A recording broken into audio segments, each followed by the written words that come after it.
guys, this is time for another 5-minute murder.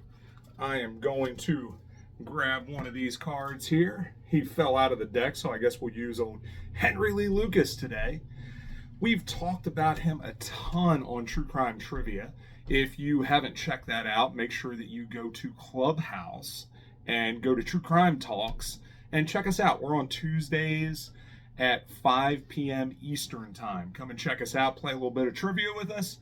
Several of the people that watch these 5-minute murder videos are on the trivia, so you should come and check it out, hang out with Mary and Sherry and Cindy sometimes, and Hillary joins in. So anyway, come and see us. Take some time to do that. We're going to talk about old Henry Lee Lucas today. As you guys can see, I wanted to try to get this in on Friday. It is currently Friday. I am getting ready to leave right after I take this video and head to Akron for Monster Fest Mania this weekend. So super excited about that. Gonna get up there. Yes, I almost forgot to video this before I left. I'm glad that Mary's voice is in the back of my head saying that I'm gonna get a tardy slip. But Henry Lee Lucas, crazy guy, right? So he was born August 23rd, 1936. He died on March 12th, 2001. His crimes spanned from 1960 to 1983. He was convicted of murdering 11 people and condemned to death for the murder of Deborah Jackson. Lucas rose to infamy after confessing to more than 100 murders in prison. Lucas's case resulted in reevaluation in police techniques and greater awareness of false confessions. He would die of congestive heart failure in 2001. All right, so Henry Lee Lucas, very interesting character. Lucas was all over the United States. He grew up in a really kind of backwoods kind of way. He was abused a lot by his mother, really talked down upon. She used to dress him up as a little girl and make fun of him all the time. At one point, I heard a story where Lucas would wear his mother's underwear and he would collect them. And when mom found out, she put him in the underwear and made him wear it around the house for an entire day. And then when his dad found out, his dad almost beat him to death.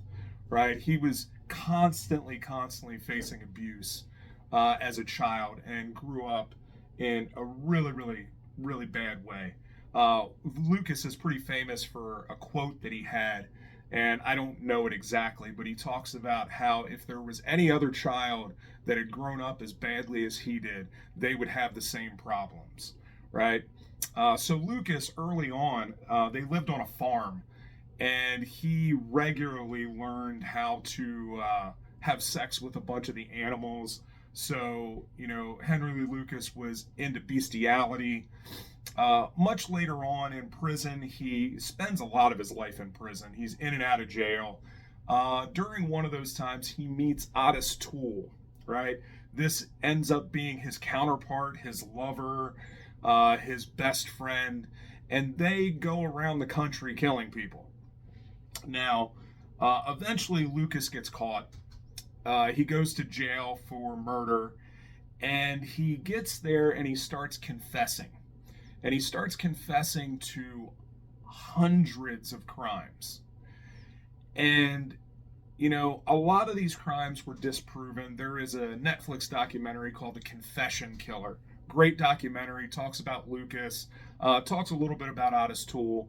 But it talks about all of the crazy confessions that they made about different killings that they could have never had anything to do with.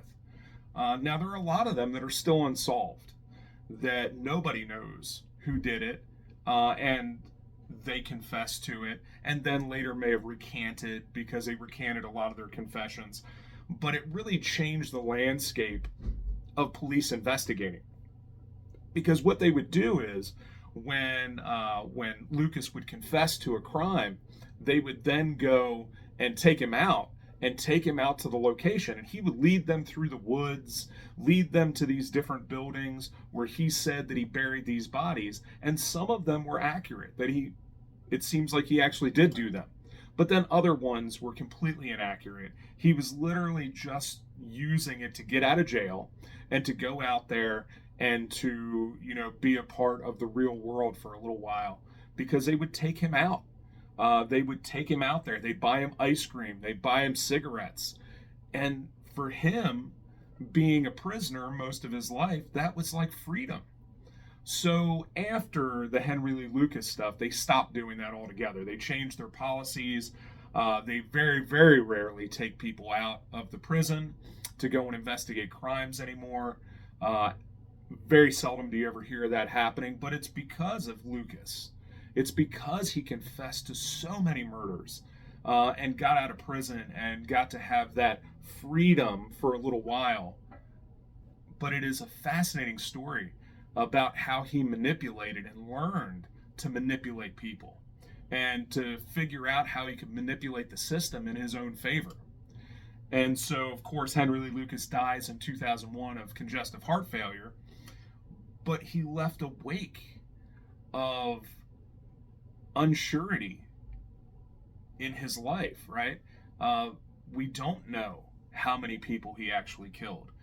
If it's only the 11 he was convicted of, or the hundreds that he confessed to. We don't know that. And it's a fascinating story because of that. But this person who was, just abused by his circumstances his entire life, taught all the wrong things to do, and acts out because of it. And then ultimately finds a way to find some kind of satisfaction by manipulating the police and the investigators and manipulating the families into giving them some kind of security that, at least the case was solved, even though it wasn't. But yeah, Lucas is fascinating. Check it out. Thank you guys for joining us for another 5-Minute Murder. Go and check out the new game, The Profiler. The pre-launch is up on Kickstarter right now. Matter of fact, I'm going to put a link in the comments. Make sure you go there and sign up for the pre-launch, because we need all the people on there ready for the pre-launch. So go on there, sign up for that, and hit us up. Comment below. Let us know what you think. What do you think about Lucas? Do you think he killed 600 people? Do you think he killed 11? Do you think he was just a big fat liar? I don't know. Comment below. Talk to you all soon. The number you have dialed is not available at present. Please leave your message after the beep. Yeah, trendsetter, whoa, league of my own, it don't get better. No, read what I wrote, I'm a bestseller. Yeah, reach for my goals, hit it dead center, hit it.